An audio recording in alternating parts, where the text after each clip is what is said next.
So we all know how Nintendo is with lawsuits. If they even catch the slightest whiff of you using their intellectual property, they will send the best lawyers video game money can have after you, and more times than not, does it work in their favor. There's this very convenient website called suedbynintendo.com that has kept track of every lawsuit Nintendo has been a part of, dating all the way back to 1989 when they sued Blockbuster for photocopying game manuals to replace lost copies and then rent to customers. Seems like that was just Blockbuster looking out for the consumer, but nonetheless, Nintendo made them stop, and for years, kids would be stuck on what was seemingly a passable level, only to not realize the answer was up instead of down, but you would never know that because the guy who rented the game before you took a shit on the game manual, and Nintendo was like, sorry, one shit per person. Didn't happen to me, I promise you. But that was before most of us were even alive. Something you guys might be more familiar with is back in 2020, Nintendo was serving up copyright claims faster than AIDS was spreading, and in February of that year, the channel Gilva Sunner, who uploaded Nintendo OSTs, got more than 3,000 copyright claims in just a week, over 12 years worth of uploads, even though he wasn't making any money from them. And then 3 months later, the same thing happened to the channel Deoxys Prime, and they got served with more than 500 copyright claims. Just wait till they figure out what music I use for my background song.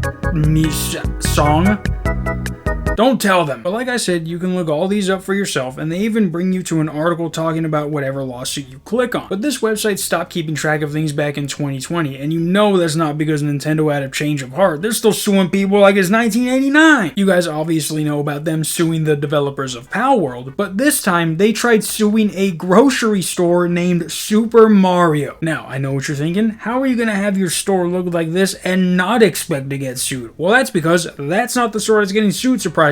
It's this one, and as you can see by their very modest sign, they also happen to be named Super Mario, which just so happens to be a combination of the owner's name, Mario Gonzalez, and Supermarket. And after they tried to reapply for their trademark they had since 2013, Nintendo said suck our super nuts because no ye ain't. But surprisingly, after a year of deliberation, a court found the grocery store could keep its name because while Nintendo does have a vice on many things Mario, its trademark does not specify supermarkets and or grocery stores, which you can best believe they are changing that as we speak. So the next time these guys want to reapply for a trademark, it will cover grocery stores. Now, usually when Nintendo does something like this, I can kind of see where they're coming from. Their content is so easily copied that they have to be strict with everything. But like this article says, they've had this trademark registered since 2013, and even back then, when they got the trademark, there wasn't this article talking about this supermarket in Costa Rica just fucked over Nintendo. They're like, this is a dope play on words. My dad is gonna be so proud that we get to keep the name. Like, obviously the names are the same, but there is nothing about this logo that would lead you to believe it is associated with Nintendo in any way. Maybe for like a split second, but then you walk in and see that there's nothing Nintendo related, and you're also in fucking Costa Rica, you're gonna be like, oh right, yeah, it's just the name. Now what's crazy is that this store has apparently been around for 52 years, and a quick little G search would tell you that Mario has been around for only 44 years, making this grocery store a full 8 years older than Mario himself. Now I'm assuming this is what played a big part in them winning over Nintendo, because you can't just say that you're older than something to try and win. They had to show documents saying, look, I invented Super Mario, dog. Now leave before I make a haunted house and name it Luigi's Mansion.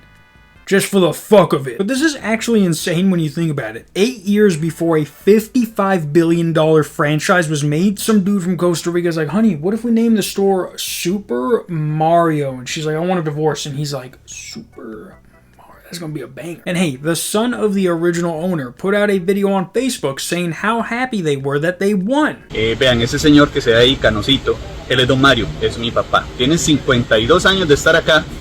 Y él es el fundador del Super Mario. Pues bueno, ahora estamos en tendencia, todo el mundo está hablando de nosotros por la resolución de que por dicha el Registro Nacional dio el fallo a favor nuestro para la marca Super Mario, que por cierto aquí pueden pedirle a los cajeros un sticker y pegarlo en el carro, en la refri, en la compu, donde ustedes quieran. Estoy muy contento, estamos muy contentos, principalmente porque la labor de mi papá, que nunca sale en los videos, siempre salgo yo. But yeah guys, Nintendo has finally lost, and I know they have lost in the past, but show me another lawsuit where they lost against someone who literally has the same name as one of their best-selling products. That's literally like a company being named Google, and a judge rules that they can keep the name because they're 2 years older than the Google we all know. I don't think these guys understand how big of a win this actually is. Now, Now, in the midst of all this, there is someone who just opened up a Mario ramen shop right across from the Nintendo Museum in Japan, but as you can see, there is a period after every letter, meaning that it stands for something that spells out Mario, but I think this place already lost the battle because it says on January 29th, the sign had been taken down. I do want to say I don't dislike Nintendo in any way. I don't care about any of their lawsuits. I just think it's funny that they lost this one specifically. Like, if you were to tell someone Nintendo is suing a grocery store named Super Mario, you'd automatically think Nintendo would be winning that, no questions asked. But they didn't. Mark this day in the history books. Until tomorrow, peace.